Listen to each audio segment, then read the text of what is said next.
बांग्लादेश के उन जिहादी सुअरों को, कट्टरपंथियों को भारत के बारे में ये रिसर्च कर लेना चाहिए कि रेडिकलाइजेशन से भारत किस तरीके से हैंडल करते आया है और करेगा।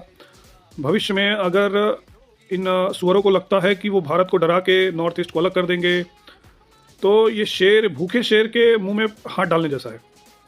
भारत को बहुत अच्छे से पता है कि इस्लामिस्ट, कट्टरपंथी, रेडिकलाइजेशन और ये जो टेररिज्म है, इन्हें कैसे न्यूट्रलाइज किया जाता है।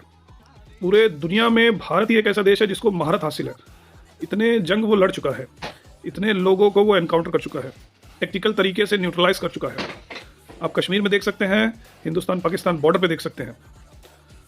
तो इन सुअरों को चुपचाप अपनी पूंछ अंदर डाल के एक कोने में बैठ जाना चाहिए, इससे पहले कि पारा एक छोर से ऊपर चढ़े और फिर हमारे कमांडोज घुसे।